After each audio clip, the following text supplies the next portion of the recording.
Everyone, good morning, welcome back to my channel. আমার ঘরকন্যার নতুন একটি ব্লগে তোমাদের জানাই অনেক অনেক স্বাগত, অনেক অনেক শুভেচ্ছা। এই হোপ তোমরা খুব ভালো আছো, ঈশ্বরের কৃপায় যে যেখানে আছো খুব সুস্থ আছো। তো চলো আমি আজকে থেকে এখন থেকে তোমাদের সঙ্গে করে ব্লগটা স্টার্ট করছি। এই হোপ তোমাদের ব্লগটা খুব ভালো লাগবে।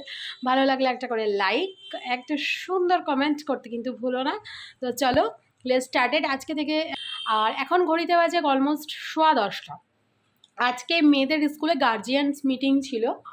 তো গার্জিয়ানস মিটিংয়ে কী কী বলেছে সেটা আমি তোমাদেরকে অবশ্যই বলবো।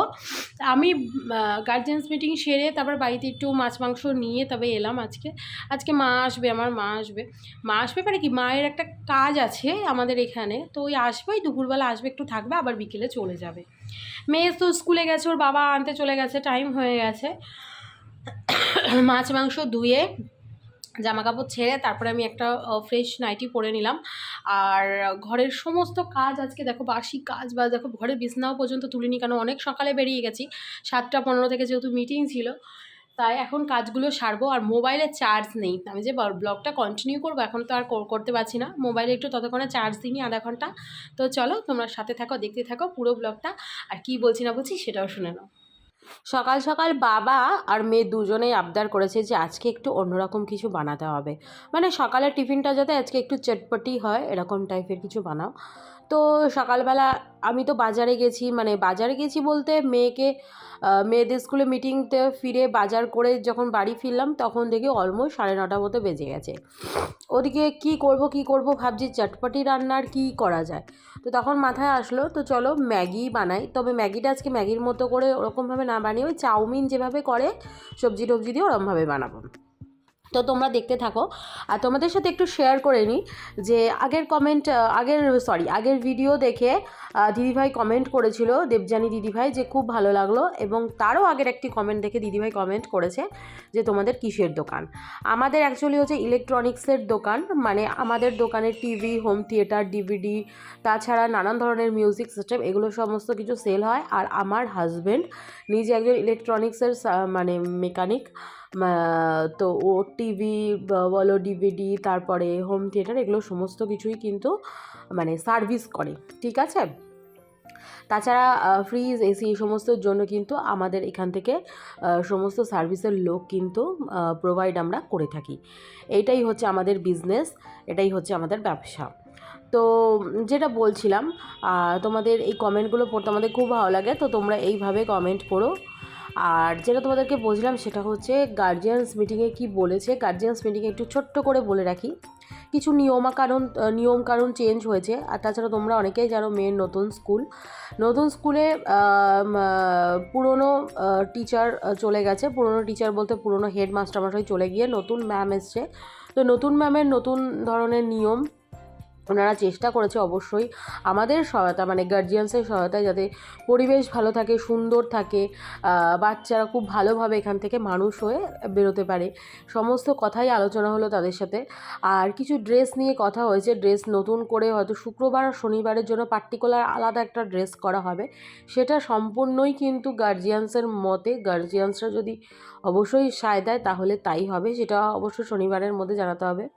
তাছাড়া স্কুলে কয়েকদিন বাদেই স্পোর্টস রয়েছে, তখন স্কুল টানা ছুটি থাকবে। আর আগামী তোমার 13-14 তারিখকেও মোটামুটি স্কুল ছুটিগুলো থাকবে, তারপরেই মেয়েদের খেলা, তারপরে আবার হাই সেকেন্ডারি। তো এই সমস্ত নিয়ে আলোচনা হয়েছে। তারপরে মার্কশিট নিয়ে আলোচনা হয়েছে, কিভাবে তাদেরকে নাম্বার দেওয়া হবে। তারপরে একটা বাচ্চা স্কুল থেকে ঢোকা অবধি, সে একদম স্কুল থেকে বেরোনো অবধি তাকে কিভাবে অবজারভেশন করা হবে, তাতে প্রত্যেকটা মার্কশিটে কিভাবে তাদেরকে তোমার নাম্বার দেওয়া হবে বা গ্রেড দেওয়া হবে, সেই সমস্ত সম্পর্কে।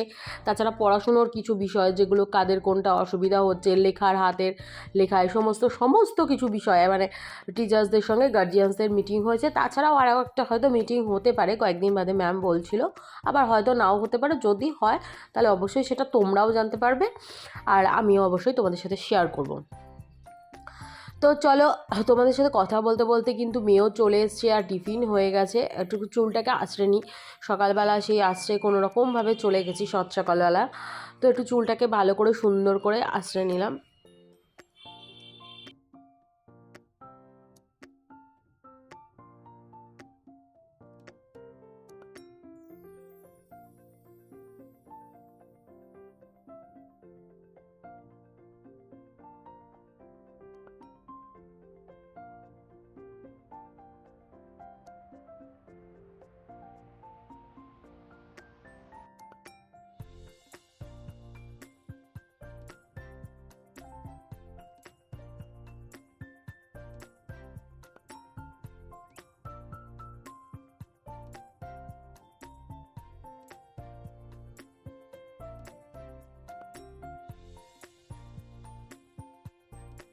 তো এখন ঘড়িতে বাজে 2টো। তো মেয়েকে এখন স্নান করা দেবো, স্নান করেনি, এইমাত্র পড়ে উঠলো। আর সকাল থেকে আমরা টিফিন সবই হয়ে গেছে। এখানটায় আয়, ওখান থেকে জিনিস নিস না। আর এখন রান্না হয়ে গেছে, ভাত হয়ে গেছে, মাংস হয়ে গেছে, ফুলকপির তরকারি হয়ে গেছে। এখন হচ্ছে নিম বেগুনটা ভাজছি। নিম বেগুনটা ভাজা হয়ে গেলে মেয়েকে স্নান করাবো। স্নান টান করিয়ে গ্যাস ফ্যাস পুছে নিয়ে ঘরদোর পরিষ্কার করে গরম গরম ভাত খাওয়ার সময় গরম গরম ভাজাটা করব। বড়া ভাজাটায় তেল নিয়ে এসে একটু মাছের তেল, ওটা বড়াটা করব। দিয়ে তারপর খেয়ে দিয়ে আবার বিকেলে যাব জিমে, মেয়ের আবার ক্লাস আছে। তো চলো তাড়াতাড়ি করে সারি, কারণ এগুলো দেরি হয়ে গেলে, মেয়ের খেতে দেরি হয়ে গেলে ওর হজম হবে না। তো চলো মেয়েকে স্নান টান করিয়ে নিয়ে আসি। আমি কিন্তু অনেক ছোট থেকেই, মানে আমার মেয়ে যখন অনেকটাই মোটামুটি ধরো ওই 3-3.5 বছর বয়স, তখন থেকেই কিন্তু ওকে একটু একটু করে না তিতা খাওয়া শিখিয়েছি। আমি জানি অনেক বাচ্চারা তিতা খায় না, তবে তাদের মায়েদের চেষ্টা করব হাল ছাড়বে না, অল্প অল্প করে বাচ্চাকে, একদমই অল্প, খুব বেশি পরিমাণেও না, কারণ পেটের অবস্থা বুঝে, অবশ্যই পেটের কৃমি যদি মারা যায় তাহলে প্রবলেম হতে পারে। আর মায়েদেরকে বলবো একটু চেষ্টা করো, একদিন না একদিন তোমরা সফল হবে। মায়েদের এই জিনিসটা খুব ঝকমারি পোয়াতে হয়, আমি জানি, কারণ আমি নিজে একজন মা। তো তার ঘরে ছোটো বাচ্চা থাকলে তাদেরকে কিভাবে সবজি খাওয়ানো বা তিতা জাতীয় জিনিস খাওয়ানো, সমস্ত কিছুই, যেমন ঝাল, নুন, তেল, সমস্ত কিছু যেমন আমাদের শরীরে দরকার, তার পাশাপাশি কিন্তু তিতাটাও আমাদের শরীরের বা পেটের জন্য কিন্তু খুব উপকার। আর তাছাড়া এখন বসন্তকাল চলছে, এই সময়টাতে নিম পাতা, উচ্ছে, সজনের ফুল, এগুলো কিন্তু মাস্ট। তোমরা অবশ্যই চেষ্টা করো বাচ্চাদেরকে একটু একটু করে দেওয়া, যাতে আস্তে আস্তে আস্তে আস্তে জিনিসটা তাদের ধাতে সয়ে যায়। হ্যাঁ, একদিন বড় হলে বাচ্চারা তো বুঝবেই অবশ্যই, কিন্তু এখন থেকে যদি তুমি মানে খাওয়াও তিতাটা, তাহলে তাদের পেটটাও ভালো থাকবে। তো এটা হচ্ছে আমার সাজেশান, আমি তো তোমাদেরকে সেটাই বলবো। আর আমি কিন্তু সবসময় আমার মেয়েকে, জানো তো আমি কবে তিতে করি, যেদিন আমার মেয়ে মাংস খেতে খুব ভালোবাসে, আমি সেই দিনই কিন্তু উচ্ছা, করলা, নয়তো তোমার নিম পাতা, মানে নিম পাতা তো আর প্রত্যেকটা সিজনে ঠিক সেইভাবে খাওয়া হয় না, শীতকালেও তেমন একটা নিম পাতা খাওয়া হয় না, তো উচ্ছেটা খাওয়া হলেও নিম পাতাটা খাওয়া হয় না। তাই আমি কিন্তু প্রত্যেকটা মানে মোটামুটি যেসব সিজনগুলোতে পাওয়া যায় সেই সব সিজনগুলোতে কিন্তু আমি অবশ্যই ওকে নিম পাতাটা দেওয়ার চেষ্টা করি। রান্নাবান্না হয়ে গেছে, সমস্ত কাজকর্মগুলো তাড়াতাড়ি করে একটু সেরে নিচ্ছি। সেরে নিয়ে তারপরে কিন্তু আমি মেয়েকে খেতে দেবো, আমি খাবো, মা খাবে। খেয়ে দিয়ে কিন্তু আমরা নিজেদের কাজে সমস্তটা বেরিয়ে যাব। বিকালবেলা একটু ওই বাপের বাড়ি যাওয়ার কথা আছে, মানে আমার নিজের কিছু পার্সোনাল কাজের জন্য। তো মাকে আমি বলেছি যে তুমি থেকো, তারপরে তুমি যাবে, আমার সাথেই একবারে বেরোবে। আর ওই দেখো কেমন নকশামি করছে, এখন শুধু দেখতে থাকো তিতা খাওয়ার সময় কেমন নাটকটা করবে।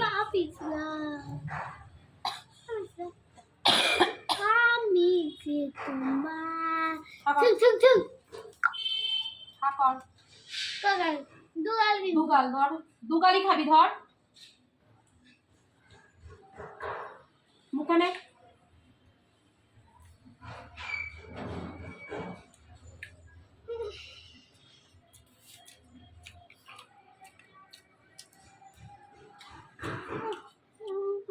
আমি স্কুলে স্যারকে বলে দেবো, কিন্তু স্যার বলেছে যারা বাড়িতে নিম পাতা খাবে না তাদেরকে স্কুলে খাওয়াবেন। আর কালো মতো স্যারটা, অজয় তো নামটা জানতে চাইলাম, ওই কালো মতো স্যারটার নাম কি জানিস না? পরের দিন জেনে আসবি। কালো মতো গোপ আছে, চশমা পরে, স্যারটার নাম কি উনি বলেছে।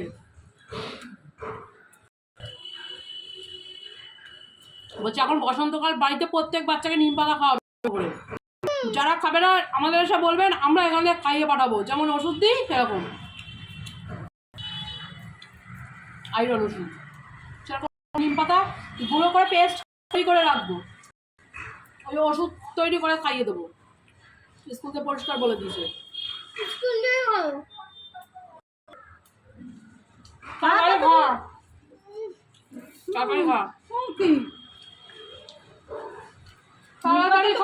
ভালো জিনিস, ভালো সবজি,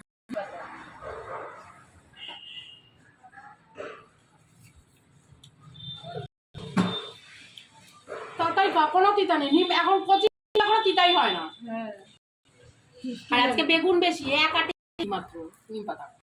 এতগুলো নিম পাতা দিতে হবে, এতগুলো চলে ভেজে গুঁড়ো করে নিম বেগুনের সঙ্গে মিশিয়ে খেতে হবে। ব্যাস। তুমি খাও, দেখবে গায়ে অল্প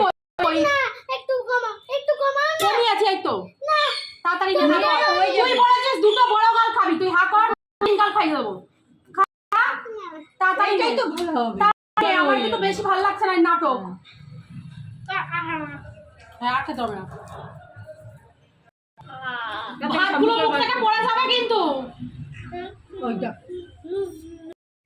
দুপুরবেলা খাওয়া দাওয়া করে কোনো আজকে আর সেরকমভাবে বিশ্রাম নিতে পারিনি। তো মেয়েকে জিমনাস্টিক ক্লাসের জন্য রেডি করে দিয়ে তারপরে কিন্তু আমিও বেরিয়ে গেছি জিমে। আর মা দুপুরে বাড়িতেই ছিল। আর এখানে এখন আমি একটু চা করে নিচ্ছি, এসে চা আর ওই আজকে একটু মানে আমি তো চিনি ছাড়াই খাই, আর তাছাড়া মায়েরও তো সুগার ধরা পড়েছে যেহেতু, তো তার জন্য মাও চিনি ছাড়াই চা খায়। তো বরেরটাতে একটু চিনি দেবো আর আমাদেরটাতে ওই একটু চিনি ছাড়াই চা করব। আর তোমার একটু মুড়ি দেবো, মুড়ি খাবো, মুড়ি দিয়ে আজকে চা খাবো, এটা ইচ্ছা রয়েছে। তো চলো খেয়ে নিই, খেয়ে দিয়ে কিন্তু তারপর মায়ের সাথে একটু ওই বাড়ি যাবো। চা মুড়ি খেতে খেতে মায়ের সঙ্গে কিছু কথা শেয়ার করছিলাম, মা মেয়ে থাকলে যেটা হয় আর কি। আর মায়ের একটা সিম ছিল, সেই সিমটাকে ফোনে লাগিয়ে দিচ্ছিলাম। তো যাই হোক বন্ধুরা, আজকের ভিডিওটা এই পর্যন্তই, একটা ছোট্ট ব্লগ। তো কেমন লাগলো অবশ্যই কমেন্ট করো, আর একটা করে ভালো লাগলে একটা করে লাইক করো। ফেসবুক থেকে যারা দেখছো অবশ্যই ফলো করো, ইউটিউব থেকে যারা দেখছো তারা কিন্তু অবশ্যই সাবস্ক্রাইব করো। তো বন্ধুরা, আজকের ব্লগটা কেমন লাগলো জানিও।